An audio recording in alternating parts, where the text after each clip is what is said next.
Hello everyone, welcome to this lecture on community theatre.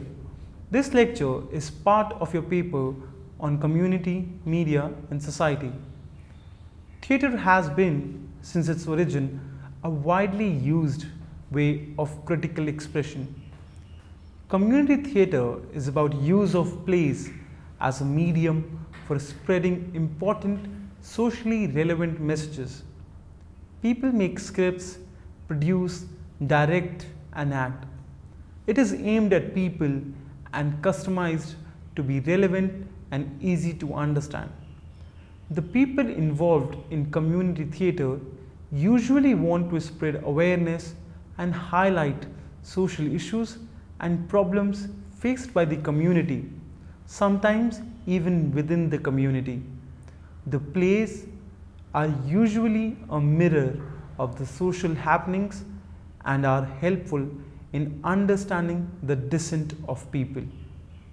Many who started these initiatives never got an iota of recognition. In words of author Eugene van Even, community theatre is moving, pertinent, powerful and effective in strengthening the groups of people it caters to.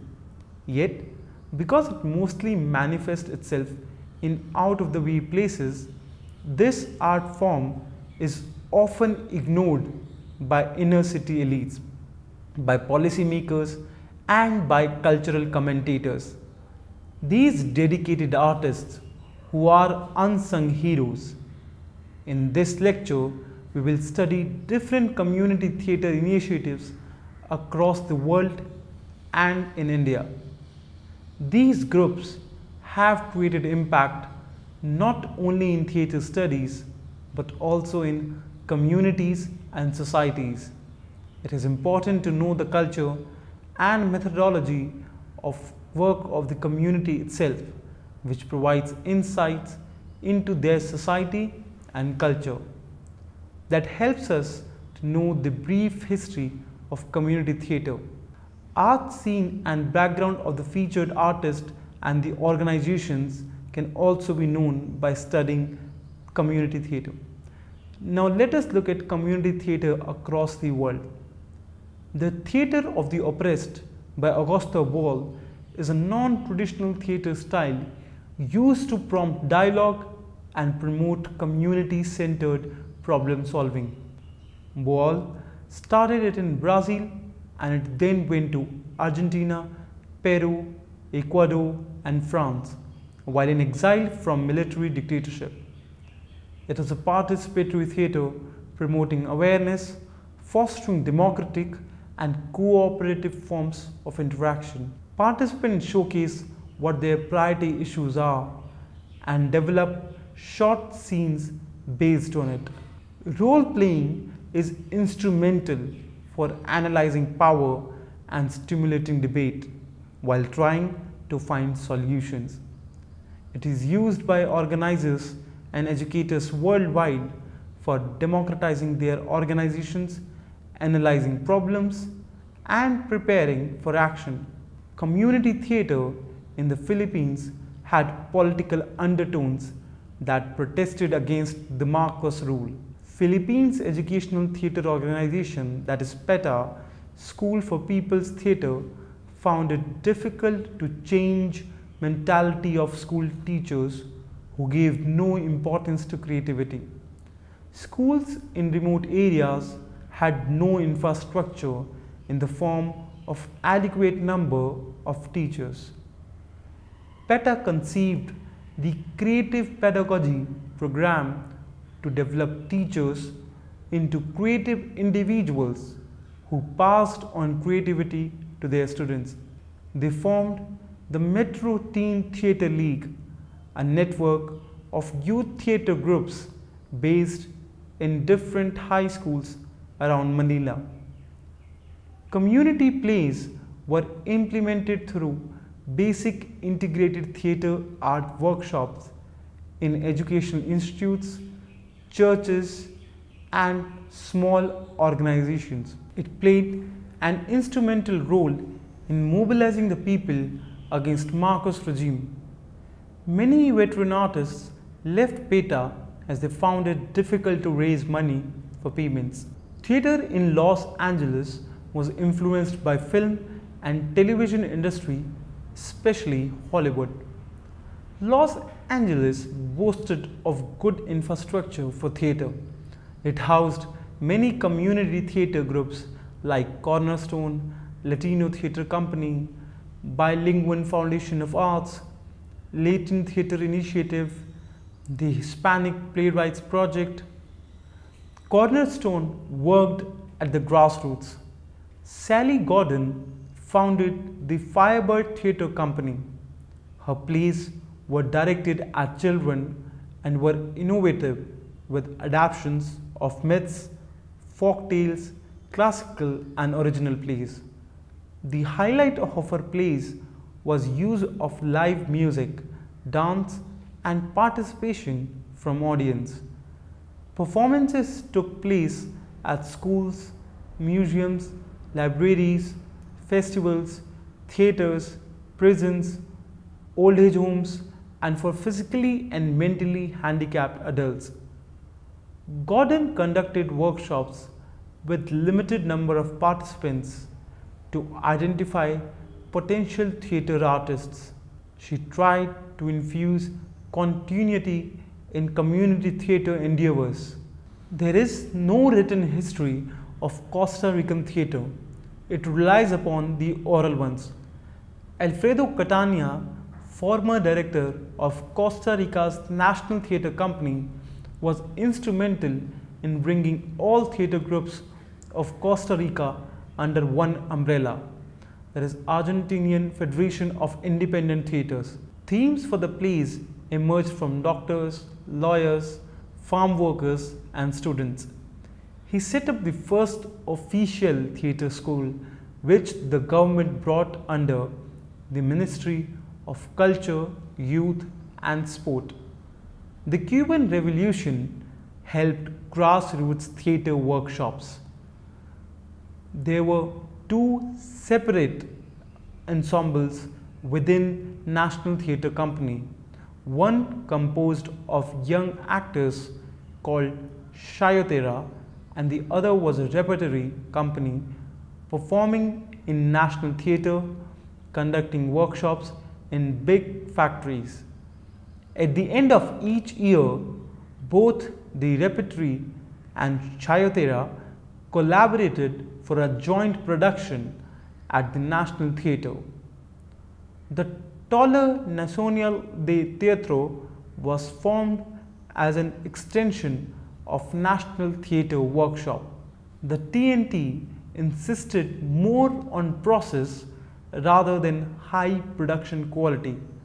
Santiago Gracia founded La Candelaria Theatre Company in Bogota and helped spread community theatre in places like Peru, Venezuela, Brazil, Ecuador and Mexico.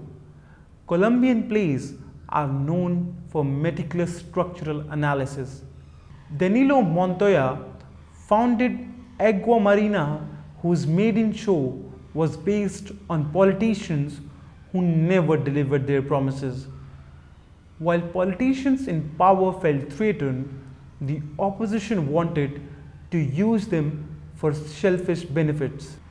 Montoya conducted plays depicting people from all walks of life as passing the buck and not taking responsibility.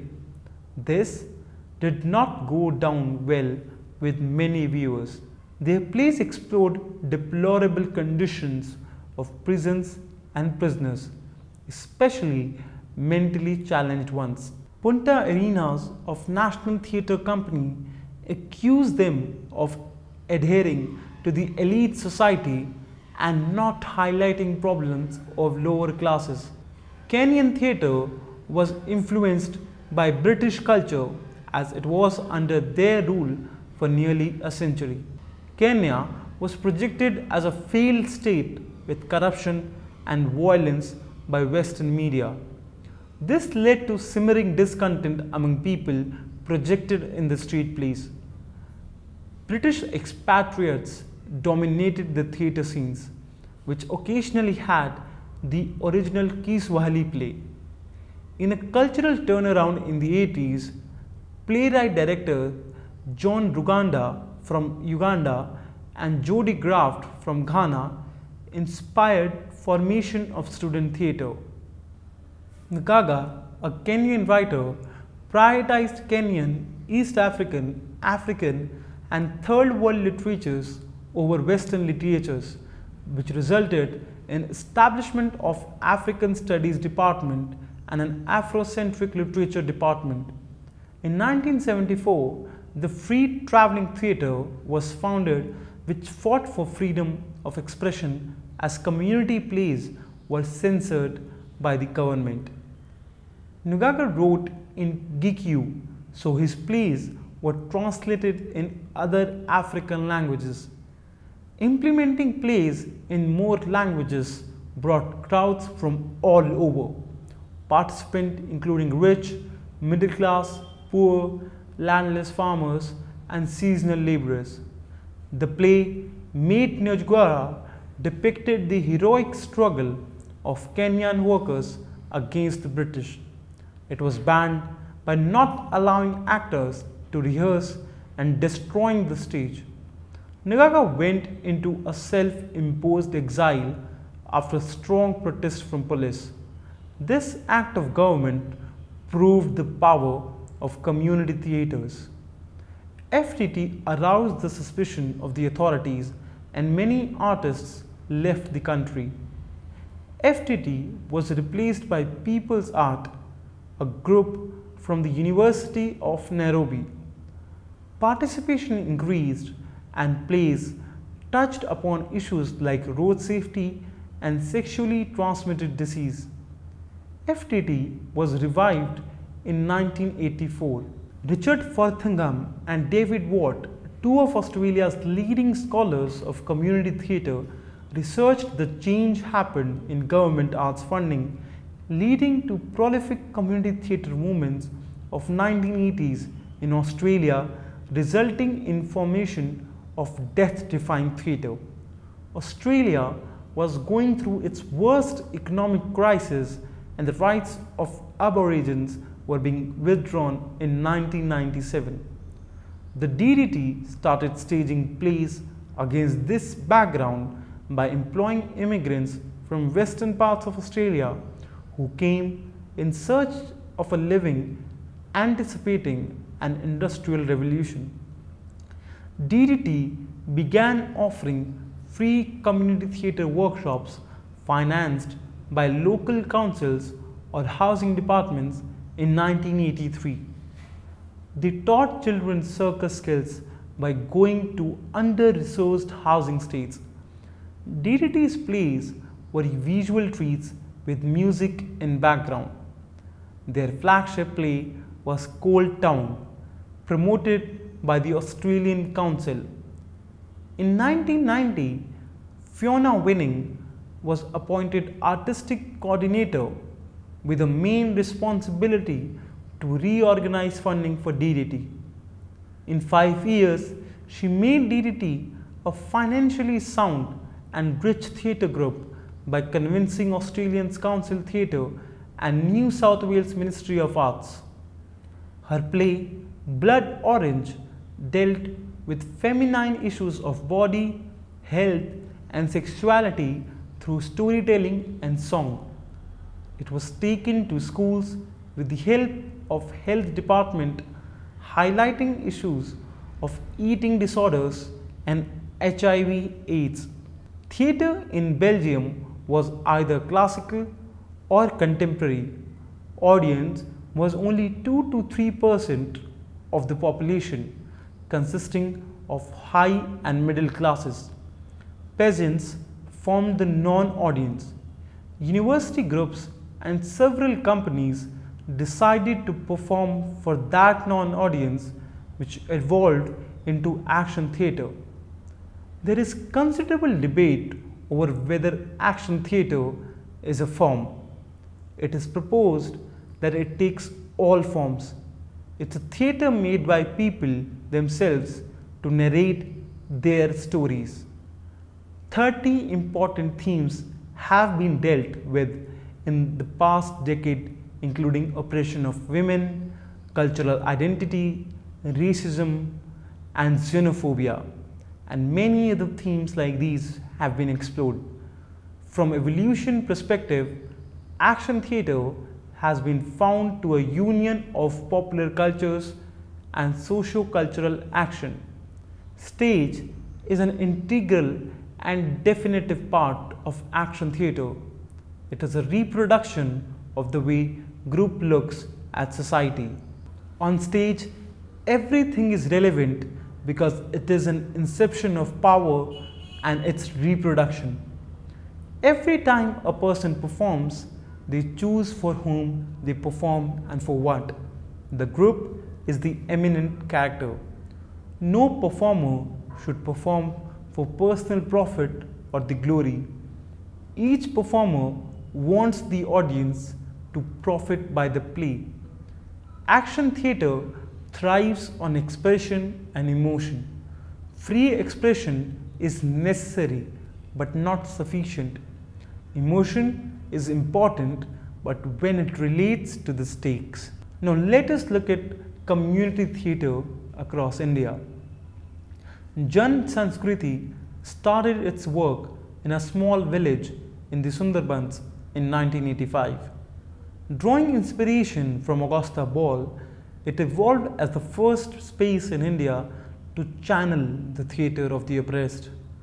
Focusing on the individual in society, it is an exponent of forum theatre in which members of the theatre team select, construct, and narrate a social problem from their daily life.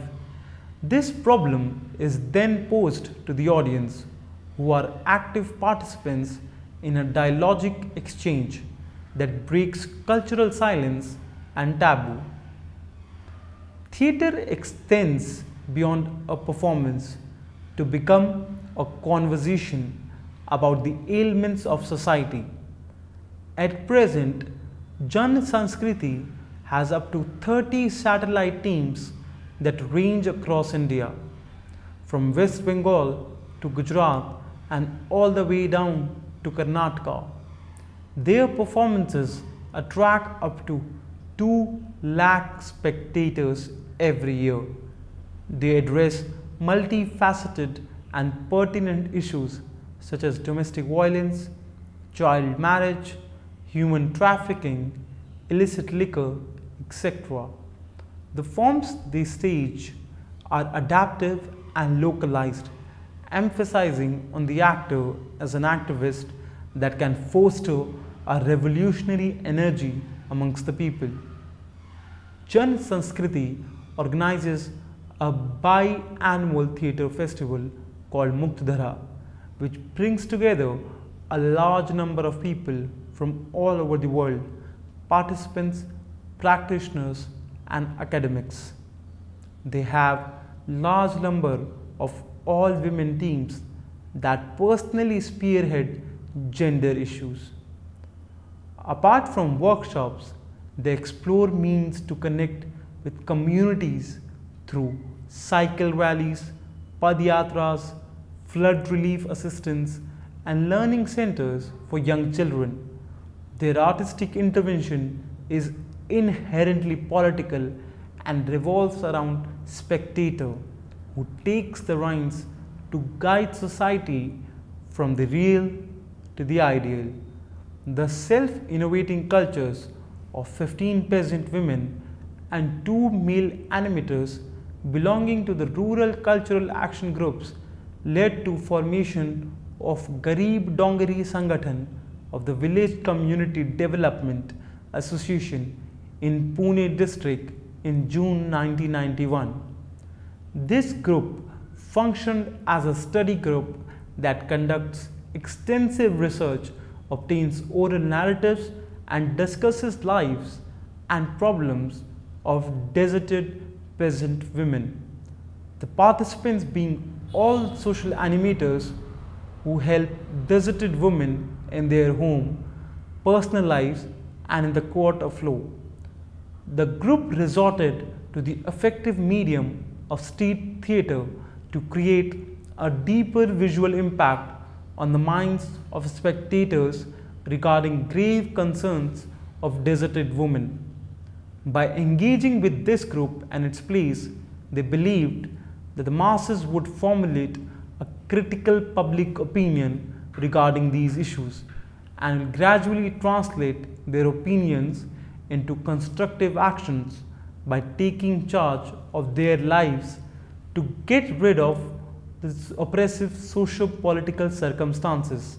Street theatre performance is received with great deal of applause and criticality when it is performed at villages and town squares of rural hinterlands of Maharashtra in dialects and socio-political cultural setting of its own. Both audience as well as the actors belong majority to peasant class and castes of Maharashtra and strike a sentimental relationship with the detailed performances of mill grinding songs, which acts as a strong metaphor of the laborious lives of rural peasant women. The circular dance formations suggest multiple ways in which women share their joys and sorrows with each other on festivals, occasions, and rituals in their daily lives. Social issues of women staged created a powerful impact on the minds of the audience, and they react to it strongly during and after performance. Women spectators in rural areas have walked up to the actresses and applauded the peasant actresses for their bold choice to perform in front of such a large audience and have shared their personal experiences of desertion, gender justice, and oppression. The urban middle class audiences of Pune and Delhi have grappled with the new language of performance and gender issues. Hindu religion provides the root of the folk theatre form Therikuttu, performed by well-known itinerant performers in the villages and temples of northern Tamil Nadu. It is part of ritual enactment of Draupadi's myths during Chitrai, the first month of Tamil calendar. While musicians and a chorus of singers sit at rear of the square playing area, the actors sit in front amidst the open spaces of performance. This dance drama is considered with performing parts of Mahabharata and has been appropriated by those with modern secular concerns as wanting to get health and other information to rural villages. It is believed that actors are actively transformed into the deities involved once the ceremony of Thambulam is offered. One of the stock roles in it is of Katyakaran, who is both clown and narrator. He introduces the characters, adds narration but it isn't clear through performance, and passes comments to audience about the other characters behind their backs. The storytelling sessions and cycle of plays complement each other in the presentation of the Mahabharata in its entirety. It is observed that when the actor or the audience member goes into trance during the performance is immediately stopped and the actors playing Duryodhana and Dusashna pray to goddess Draupadi asking for her forgiveness. This occurrence authenticates the efficacy of people living by these myths, norms, and values. It is considered important for preservation of progeny and fertility in women, land, and nature in general. Since its birth in 1973, the Delhi-based theatre group Jan Natya Manch or Janam has a role as the residual heat of India's undaunted history of social movements and people's theatre. They have explored left politics and leftist theatre regimes. The bestowment of the idea of collectiveness, of making the art form available to all those who fall as victims to the identity of the marginalized. They have probed the hollowness of green rooms that must have echoed of determined projections of righteousness, dissecting the need to break individualist identity in leftism. The history of their plays is an intricate, immersive, painstakingly passionate narrative wonder. One is bound to find themselves intrigued by their play Azadi Ne Jab Dastak Di, which takes the mind back to the much celebrated Halla Bol. The singular question posed in and around the bone marrow of India's integrity: who all and ever killed Safdar Hashmi? A tragedy for Janam was answering of the question with few convenient inquiries. How privileged is martyrdom? If it is about a collective, why must an individualist following find place in leftist ideology? The plays like Mat Bato Insaan Ko, Andhera Aftab Mangega, Wo Bol Uthi, plugged into hearts of workers and revolutionaries the luxury of entertainment. It also became a bugle which rescued them from the psyche of victimhood. Janam is a landmark in performance arts for the country to understand how left is the left critique justifies as he is. Safdar Hashmi Zinda Hai is a call that lends power for human change across the world. Now let us try and summarize what we discussed in the lecture. Augusto Boal drew inspiration from Ferreri Brecht and Stanislavski and established the theatre of the oppressed in early 90s. It promoted theatre as a language accessible to all and was meant for people who wanted to fight against oppression in their daily lives. Jan Sanskriti in India is interested in transformation that can occur through theatre despite the ideological principles governing its functions. By opening avenues for self-expression, audiences are encouraged to look at their reality in a critical manner, to try to understand and analyze it. Themes of female suicide due to harassment by in-laws, demand for dowry, and polygamy have been raised through street theatre in Maharashtra. Economists and activists Hema Raikar believed that street theatre has an inherent quality of bringing about collective, constructive, and transformative changes within personal lives and socio-political cultural frontiers of communities. The free traveling theatre in Kenya had female protagonists in plays opposing to exclusive male right to land inheritance, polygamy, dowry, female education, and domestic violence. In Thirukuttu, Katyankaran is the channel between the epic world of Mahabharata and the real world. It stages the violation of a value which produces the strongest range of emotions. This system of values is intimately linked with the principles of natural justice. This leads us to question how powerful performances of ephemeral arts like community theatre are. PETA in the Philippines is a multifunctional theatre organization with women's, children, and youth theatre units. Sally Gordon's theatre group in Los Angeles specialized in organizing and conducting camps for juvenile criminals, and her plays were directed towards children. In Costa Rica, Agua Marina's plays were aimed at local fisher folks, aid victims, local legends, and prisoners. In Australia, government played a role in funding community theatre and plays showcasing health issues which were promoted in schools for awareness.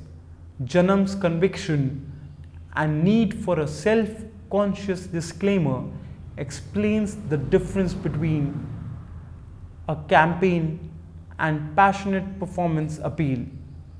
It ensures that the curtains don't come down on the legacy of the marriage of protest and art. Action theatre in Belgium was characterized by people, their stakes, symbols, link between forms and content. Our contemporary understanding now includes venue, audience, and long-term impact as characteristics. It is crucial to answer the 5 questions of who, why, how, where, and for whom through the performance. The context is changing, and so is the ideation in deriving answers. It is difficult to set a pattern or draw up a formula for community theatre. In the post-colonial era, communities' plays were banned as they were anti-establishment. One has not been able to find out why a particular play has been popular. Funding for community theatres has been totally dependent on whims and fancies of the government in power. There does exist a global movement of resistance through community theatre. I hope you enjoyed the lecture. For more details, please read the module carefully and attempt the questions at the end. Thank you.